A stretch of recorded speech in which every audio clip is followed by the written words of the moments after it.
이 시간에 저희가 지난주부터 종교개혁과 학문이라는 이름으로 함께 이야기를 나누고 있습니다. 제가 오늘 이렇게 이 자리에서 종교개혁과 학문에 대해서 이야기를 해야 되는데 제가 무엇을 하면 좋을까? 지난주에 너무 목사님이 잘하고 가셔서 이렇게 부담을 한껏 안고 올라왔는데 제가 오늘은 가장 기초적인 것부터 한번 이야기를 나눠보고 싶습니다. 종교개혁과 학문이라는 이 두 가지를 놓고 보았을 때 먼저 도대체 종교개혁이랑 학문이 이게 무슨 상관이 있는 건가? 라는 거에 대해서부터 함께 이야기를 나누길 바랍니다. 우리가 쉽게 생각할 때 이 종교개혁이라는 것이 이제 교회의 자체 개혁 운동을 의미합니다. 교회 안에 있던 그러한 잘못된 모습들에 대해서 새로운 모습으로, 이전 모습으로 돌아가서 개혁을 일으키자라는 뜻에서 종교개혁이 일어났는데, 아니 이런 교회 안에서의 운동과 학문, 우리가 잘 알고 있는 이 공부 분야에서 도대체 이 두 개를 어떻게 연결을 시켜야 되는지, 과연 이 두 가지가 어떠한 연결성을 갖고 있는지 저희가 함께 이 시간 먼저 살펴보기를 원합니다. 물론 저희가 지난주에도 종교개혁과 학문에 대해서 이야기를 했고 오늘도 종교개혁과 학문에 대해서 이야기를 하기 때문에 그래도 이야기를 하는 거는 뭔가 상관이 있으니까 하는 거겠지라고 쉽게 예상은 하실 수 있는데, 구체적으로 과연 이 두 개가 어떻게 묶여 있는지 함께 이야기를 나눠보도록 하겠습니다. 먼저 이야기를 나누면서 제가 이제 종교개혁보다 조금 더 이전 시대로 한번 넘어가길 바랍니다. 종교개혁 이전 중세시대로 우리가 잠깐 이제 여행을 한번 떠나보도록 하겠습니다. 지금 여기에도 이제 이제 청년들이 몇 분 계신데 아마 이 청년들은 대부분 이제 대학교에 이제 다니고 있을 겁니다.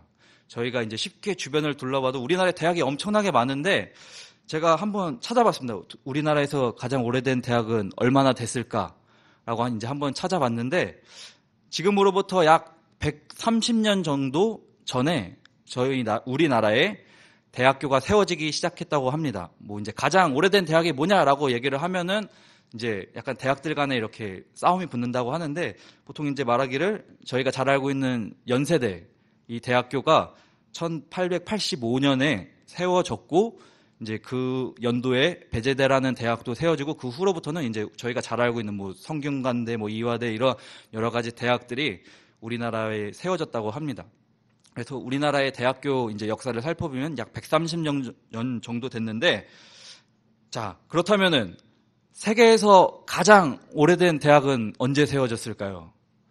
제가 아까 전에 중세시대로 여행을 가보자라고 말씀을 드렸는데, 그러면 이제 대충 중세시대에 세워졌나 보구나 라고 생각을 하실 수가 있는데, 제가 이제 오늘 말씀을 준비하면서 찾아본 결과 최초의 대학은 이탈리아의 볼로냐 대학이라는 곳이라고 합니다.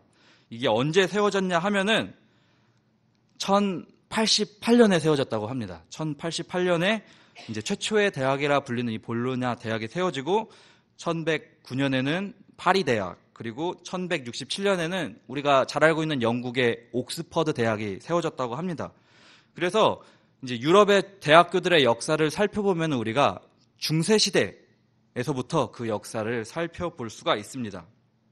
그리고 이러한 당시 중세시대의 대학들에서는 특별히 세 가지를 놓고 공부를 했다고 합니다. 그것이 무엇이냐면은 하나는 의학, 그리고 두 번째는 법학, 그리고 세 번째는 신학이었다고 합니다. 당시의 중세 대학들이 이렇게 법학과 의학과 신학을 공부하는 것을 두고 이제 유명한 철학자 중에 한 명인 임마누엘 칸트라는 학자는 이런 말을 했습니다. 의학은 몸의 질병을 다루고 법학은 사회의 질병을 다루고 신학은 영혼의 질병을 다룬다라는 말을 했다고 하는데요. 이러한 말을 통해서 우리가 알 수 있는 것은 그만큼 이 법학과 의학과 신학이 중세시대에는 매우 중요한 학문으로서 다루어졌다라는 것을 우리가 살펴볼 수 있습니다. 대표적인 학문으로서 다루어졌다는 사실을 우리가 알 수 있습니다. 그런데 특별히 이 가운데에서도 이 세 가지 중에서도 가장 중요하게 다루어지는 학문이 있었다고 합니다. 자, 세 가지 중에 어떤 걸까요? 법학, 의학, 신학 어느 걸까요? 자, 역시 정답을 맞추시는 분들도 계신데 가장 중요하게 다뤄졌던 것은 바로 신학이었다고 합니다. 중세시대라는 거에 있어서 이 신학이라는 학문이 갖고 있었던 위치를 보면은 다른 어떤 학문보다도 매우 높은 위치를 지니고 있었습니다. 다른 어떤 학문들도 신학의 그러한 높은 위치를 차지할 수가 없고, 어떠한 상태였냐면은 우리가 잘 알고 있는 뭐 과학이라든지 그리고 문학, 수학을 비롯한 여러 가지 그 학문의 분야들이 모두 신학을 증명하기 위한 도구로서 사용이 되었다고 합니다. 이게 무슨 말이냐 하면은, 자, 우리가 성경을 살펴보다 보면은 역사적인 사건들이 등장할 때가 있습니다. 그러면은 중세시대에는 이러한 역사적인 사건들을 증명하기 위해서 지리학이라든지 뭐 역사학이라든지 이러한 여러 가지 학문들을 통해서 연구를 해서, 자, 봐라, 이게 실제로 있었던 일이다 라고 이렇게 증명하는 도구로서 다른 학문들을 사용했다고 합니다. 그리고 한편으로는 저희가 잘 알고 있는 시가서에 나오는 본문들 같은 경우에는 이제 문학적인 그런 방법들을 사용해서, 자, 이 말씀에는 이러한 의미가 담겨 있는 거다라고 증명하는 그런 형태로서 신학을 증명하기 위해서, 신학에 필요하기 때문에 다른 모든 학문들을 사용을 했었다고 합니다. 신학이야말로 중세시대에서는 최고에 위치한 최고의 학문이었다라고 우리가 볼 수 있는 것입니다. 요즘과 같이 요즘 학문들을 보면은 사실 하나님이 계시느냐 계시지 않느냐부터 학문들이 이야기를 합니다. 그리고 많은 학문들은 하나님이 계시지 않는다라는 것을 전제를 하고 이야기들을 합니다. 그런데 중세시대에는 이러한 논의는 전혀 필요하지 않았습니다. 기본적으로 전제가 무엇이었냐 하면은 하나님은 계시다라는 전제 아래에서 모든 학문들이 그 하나님을 증명하기 위해서 사용되었다는 것을 볼 수 있는 것이 바로 중세시대였습니다.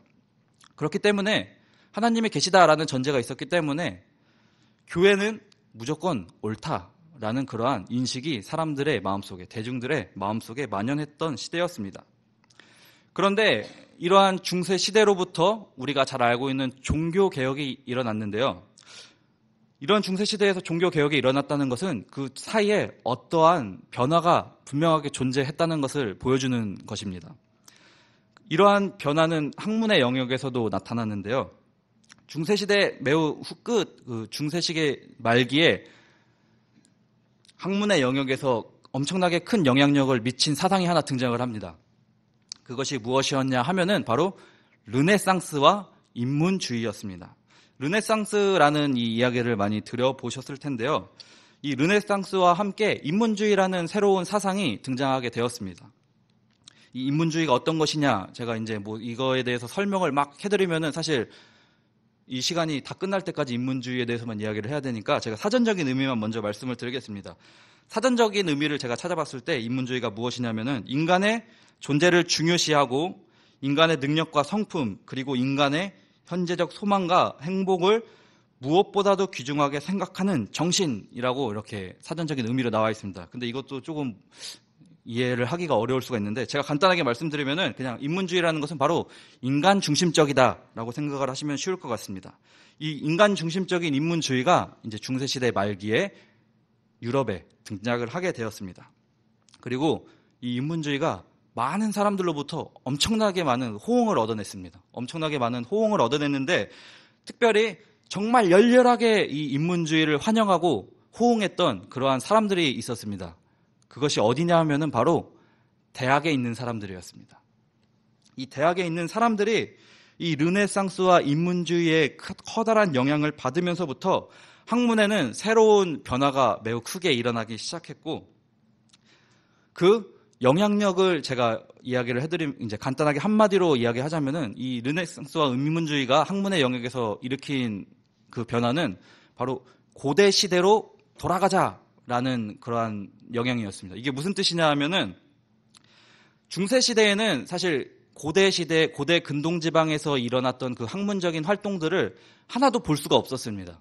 중세 시대에는 중세 시대의 학문이 따로 있었고 고대 근동 지역에 있던 그 고대 시대의 학문이 따로 존재했었는데 중세 시대를 살던 사람들은 이 고대 시대의 학문들을 접할 기회가 거의 없었습니다. 그런데 이 르네상스와 인문주의를 통해서 그 고대의 학문들을 다시 접할 수 있게 되었고 이것이 신학의 영역에서 어떠한 일을 일으켰냐 하면은 자, 성경을 원어로 연구하는 그러한 활동을 만들어냈습니다. 중세시대에는 사실 라틴어로 이렇게 기록되어 있는 성경 말씀을 살펴보았는데요. 무조건 라틴어로 기록된 성경 말씀을 살펴보았는데 이 인문주의를 통해서 히브리어와 헬라어로 기록되었던 그 성경의 원문들을 많은 대학의 학자들이 바라볼 수 있게 되었고, 또한 그 고대 시대에 살던 그 기독교의 교부, 기독교의 교회 감독들이 기록했던 많은 서적들도 다시 연구를 하고 볼 수 있게 되었습니다. 우리가 잘 알고 있는 종교 개혁가들도 이러한 인문주의 상황의 영향을 받아서 성경의 원어들을 많이 연구하고 또 고대의 그 기독교 교부들이 기록했던 많은 서적들을 살펴볼 수가 있었습니다. 우리가 잘 알고 있는 루터의 경우에는 성경과 고대 교부들의 그러한 이야기로 돌아가기 위해서 원문과 교부들의 학문을 많이 연구했던 에라스무스라는 이 학자의 서적을 많이 보았다고 합니다. 어쨌든 이렇게 고대 시대의 문헌들을 다시 중세 시대에 접하게 되면서 일어났던 변화는 무엇이었냐면은 고대 시대로 중세 시대에 한 가지 의문을 던지게 된 것이었습니다. 대표적인 종교개혁가였던 루터는 이 인문주의를 연구하면서 한 가지 고민을 하게 되었습니다. 그것이 무엇이었냐면은 과연 지금 그 교회의 모습들이, 지금 행해지고 있는 교회의 모습들이 무조건 옳은 것인가라는 의문이었습니다. 이 인문주의를 통해서 그 고대 시대를 살펴보고 그 고대 시대를 살펴봄으로써 중세의 교회의 모습이 과연 정말로 옳은 것인가라는 것에 대해 질문을 던지게 되었고, 루터는 이러한 교회의 잘못들을 생각함으로써 우리가 잘 알고 있는 95개조 반박문을 교회에 붙이면서 종교개혁의 시발점을 알리게 되었습니다. 이 인문학이라는 새로운 사상이 등장함으로써 학자들이 교회와 그 신학에 대해서 조금 의심을 하게 되었고, 그를 통해서 어떤 학자들은 교회의 잘못된 그러한 모습들을 바라볼 수가 있었고, 그렇기 때문에 어떠한 학자들은 종교개혁가라는 이름으로 불리게 되며 종교개혁 운동을 주도하게 되었습니다. 인문학이 종교개혁을 불러일으킴에 있어서 커다란 한 가지 요인으로서 작용을 했던 것입니다. 중세시대에는 교회에 대한 절대적인 그런 믿음, 교회는 무조건 옳다라는 믿음이 있었다면 이 인문학이라는 것을 통해서 교회의 절대적인 그 믿음, 사람들이 갖고 있는 믿음 안에 한 가지 의심을 던지면서 의심을 그 안에 심어주었던 것입니다. 그를 통해서 종교개혁은 일어났고 우리가 잘 알고 있는 그 중세시대가 막을 내리고 근대시대라는 새로운 시작이 전해지게 되었습니다. 이 인문학이라는 이 종교개혁에 있어서 커다란 영향력을 미친 우리 이 학문을 바라본다면은 사실 좋은 점을 우리가 살펴볼 수가 있습니다. 앞서 말씀드렸던 것처럼 교회의 그런 행동들에 대해서 되돌아볼 수 있게 해준 것은 바로 이러한 인문학의 영향이었습니다. 교회의 잘못된 모습들을 바라보고 그 잘못들에 대해서 이야기를 할 수 있는 목소리를 내주게 해주었던 것이 바로 인문학의 영향력이었습니다. 그런데 이 인문학, 이 인문주의라는 것이 교회에 있어서 이렇게 좋은 영향력만을 미쳤던 것은 아니었습니다. 사실 이 인문주의가 처음 등장했을 때 종교개혁가를 비롯한 많은 신학자들은 야, 인문주의야말로 종교개혁에 있어서 우리의 동반자다라고 생각을 했다고 합니다. 그런데 종교개혁이 일어나고 시간이 점차 흘러가면서 종교개혁가들과 인문주의자들 사이에 약간의 이제 대립이 벌어지게 되었습니다. 어떤 것을 두고 대립을 하게 된 것이냐면은 바로 인간이 가지고 있는 능력의 한계에 관해서 서로 대립을 하게 되었습니다. 인문주의자들에 대해서 제가 인간 중심적인 사람들이라고 말씀을 드렸는데, 그렇기 때문에 인문주의자들 입장에서는 인간은 뭐든지 할 수 있다. 인간의 능력으로는 모든 것을 올바르게 바라볼 수 있고 올바르게 이해할 수 있다라는 생각을 가지고 있었습니다. 하지만 반면에 종교개혁가를 비롯한 신학자들에게는 분명히 인간의 한계성이 존재했습니다. 왜냐하면은 인간의 위에는 절대자가 한 분 계셨기 때문입니다. 우리가 너무나도 잘 알고 있는 창조주이시며 천지를 창조하셨던 그 하나님께서 분명히 인간의 위에 있었기 때문에 인간의 한계성이 분명하게 존재한다는 사실을 그들은 이야기했습니다. 이렇기 때문에 인간을 최고의 인간이야말로 완전한 존재다라고 생각했던 인문주의자들과 아니다, 인간에게는 분명한 한계가 있다라고 생각한 종교개혁가들 사이에 대립이 벌어졌고 둘은 서로 다른 길을 걸어가기 시작했습니다. 그런데 여기서 한 가지 안타까운 사실이 벌어지고 말았습니다. 그것이 무엇이었냐면은 이 인간의 한계가 어디인가라는 이 질문이 신학자들 사이에서도 나타나기 시작했다는 것입니다. 인간이 정말 그 자신이 갖고 있는 능력이 어디까지인지 이것을 들고 많은 사람들이 고민을 하기 시작했고 많은 양상을 보이는 신학자들이 등장했습니다. 여기서 등장한 대표적인 학자들이 누구냐면 바로 자유주의 신학자들이었습니다. 이들은 사람의 이해할 수 있는 능력을 매우 높은 것으로 생각을 했습니다. 그렇기 때문에 기독교의 전통에 대해서 부인하는 모습을 보였습니다. 제가 여기서 자유주의 신학자들이 이야기하는 성경의 이야기를 하나 해드리도록 하겠습니다. 너무 이렇게 하니까. 자, 우리가 얼마 전에 이제 주일 설교를 들으면서 오병이어의 사건을 함께 살펴본 적이 있는데요. 자, 우리는 이 오병이어의 사건을 주님께서 일으킨 놀라운 이적이라고 생각을 하는데, 자, 자유주의자들은 이러한 말을 합니다. 자, 오병이어의 사건은 예수님께서 놀라운 기적을 일으킨 게 절대 아니다. 그게 어떻게 된 것이냐 하면은, 자, 성경에 기록되어 있던 것처럼 이제 밥을 먹을 시간이 되니까 어린아이가 자기가 갖고 있던 떡과 물고기, 떡 5개와 물고기 2마리를 이렇게 꺼내서 예수님한테 드려서 자, 이거를 나눠 먹자라고 얘기를 했는데, 자, 이것을 지켜본 많은 군중들이 그 아이의 그러한 모습을 보고 감동을 해서 자기들이 숨겨놓았던 그러한 음식들을 이렇게 몰래 꺼내가지고 이렇게 꺼내다 보니까 이게 너무 많아가지고 거기에 모여있던 그 사람들이 다 먹고도, 그리고도 남은 거를 이렇게 계수해 보니까 12광줄이나 된다고 하는 것이다 라고 자유주의 신학자들이 이야기를 합니다. 왜 이러한 해석을 하냐면은 이 인간이 이해했을 때, 자신들이 봤을 때 이 오병이어의 사건이 말이 안 되기 때문에 자신들이 상식적으로 생각을 했을 때 이해할 수 있는 형태로서 이 사건을 바라본 것입니다. 요즘 시대에서는 사실 이렇게 이 자유주의자들처럼 이야기하는 사람들이 많이 있습니다. 그리고 이러한 사람들을 두고서 사람들은 성경을 이성적으로 바라본다라고 이야기를 하곤 합니다. 요즘 시대에서는 이 이성이라는 말을 참 쉽게 접할 수가 있습니다. 사람의 사전적인 의미로 보면은 사물을 옳게 판단하고 진위, 선악 또는 미추를 식별하는 능력이라고 불리는 이 이성을 매우 중요한 것으로 여기고 매우 뛰어난 것으로 여기곤 합니다. 그런데 이 사람이 가지고 있는 이 이성이라는 것이 이 사물을 옳게 판단할 수 있다라고 하는 이 능력이 과연 정말로 사람이 그 이성이라는 것을 사용해서 선악을 판단할 수 있을까요?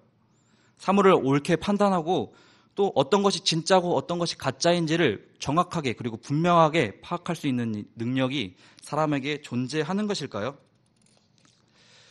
이 이성이라는 것의 그러한 지위가 사실 중세시대부터 점점 올라갔습니다. 사람들의 중세시대에서는 믿음이라는 것이 있었기 때문에, 하나님에 대한 절대적인 믿음이 있었기 때문에 그만큼 사람에 대해서는, 그 능력에 대해서는 낮게 생각을 했었지만, 종교개혁 시대를 지나면서 점차 사람의 그러한 이성에 대한 능력들이 올라가기 시작했습니다.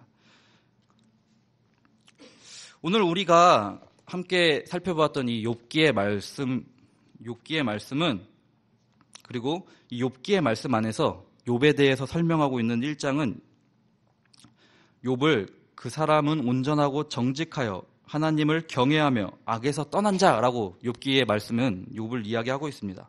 오늘 본문에 나타나고 있는 욥에 대해서 욥기서 1장의 말씀은 이렇게 이야기하고 있는 것입니다. 소위 욥에 대해서 우리가 이야기하기를 당대의 의인이라고 칭하기도 하는데요. 이러한 욥이 우리가 잘 알고 있는 것처럼 욥기서의 말씀 안에서 시험을 당하게 되었습니다.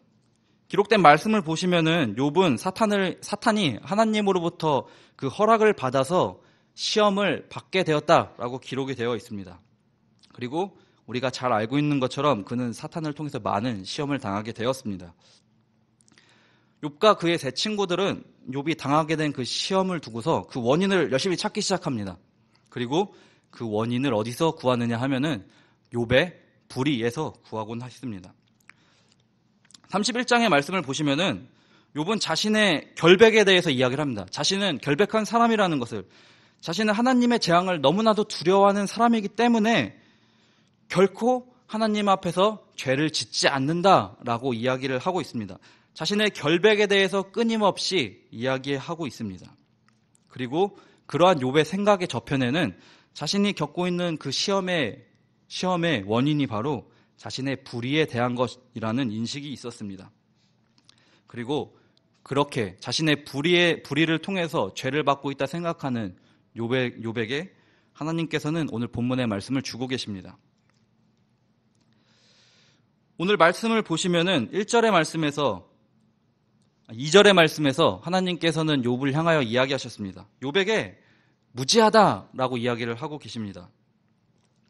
그리고 3절부터 7절의 말씀을 통해서 길게 그에게 이야기를 전해주고 계십니다. 너는 대장부처럼 허리를 묶고 내가 내게 묻는 것을 대답할지니라. 내가 땅에 기초를 놓을 때에 내가 어디 있었느냐. 내가 깨달아 알았거든 말할지니라. 누가 그것의 도랑법을 정하였는지, 누가 그 줄을 그것 위에 띄었는지 내가 아느냐. 그것의 주추는 무엇 위에 세웠으며 그 모퉁이 돌은 누가 놓았느냐. 이 모든 말씀을 종합해서 하나님께서 욥에게 전하고자 하시는 말씀은 욥이 알고 있었던 것이 하나도 없었다는 것입니다. 하나님께서는 욥을 향하여 하나님이 창조하신 세계의 그 모든 일들을 네가 모른다면, 하나님께서 감추어 놓으신 그 섭리들에 대해서 네가 알고 있는 것이 하나도 없기 때문에 그러한 말을 해서는 안 된다라고 이야기를 하고 계시는 것입니다. 욥은 자신의 눈으로서 하나님의 자신에게 주는 시험을 판단했습니다. 자신의 그 이성으로서 판단하고 하나님 앞에 하나님, 나는 죄가 없는 사람입니다 라고 고백을 드렸던 것입니다. 그는 자신이 생각하기에 나는 옳고 나는 하나님 앞에 잘못한 것이 없다 판단하고 이야기를 했습니다. 그러나 그것은 그가 하나님의 어떠한 뜻도 알지 못하는 모습이었습니다. 그가 생각했던 것과 그리고 그가 판단했던 것, 그의 눈으로 바라보았던 모든 것들은 잘못된 것이었습니다.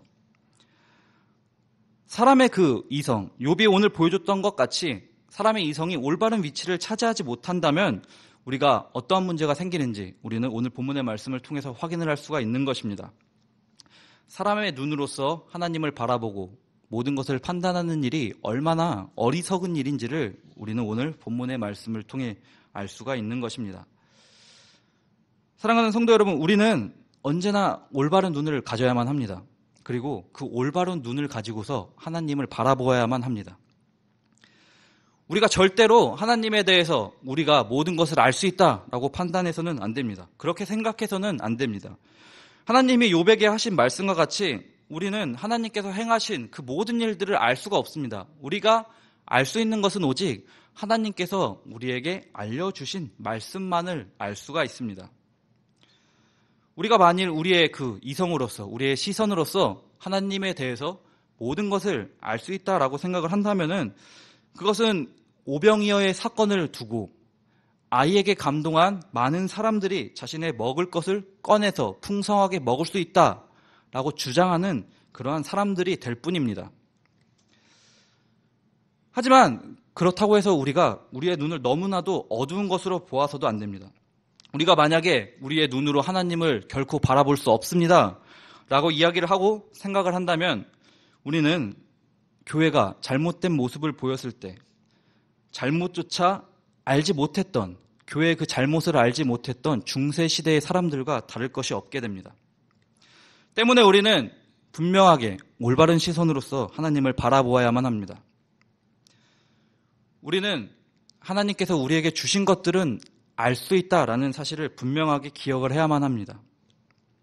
그리고 우리에게 하나님께서 주신 것이 무엇인지를 분명히 기억해야만 합니다. 하나님께서 우리에게 주신 게 무엇일까요? 우리에게 분명한 형태로서 하나님은 남겨주셨습니다. 그것은 바로 하나님의 말씀인 성경입니다.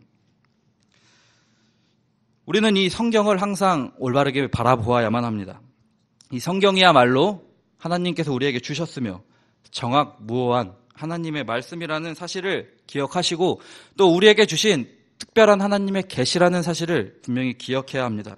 그리고 우리가 우리의 눈을 높게 혹은 낮게 하지 않기 위해서 언제나 이 말씀을 바라보아야 할 것입니다. 오늘날에 이르러서 오늘 현대 사회를 살펴본다면은 앞서 말씀드렸던 인문학, 이성주의는 현대 사회에서는 떼어놓을 수가 없는 사회 현상이 되었습니다. 아마 여기서 취업을 준비하는 청년들이 있다면 꼭 한 번은 들어보았을 법한 학문이 바로 인문학입니다. 취업을 위해서 자기소개서를 쓰다 보면은 항상 꼭 들어가 있는 문제가 하나 있습니다. 그것이 무엇이냐 하면은 자신의 인문학적 소양에 대해 서술하시오라는 문제입니다.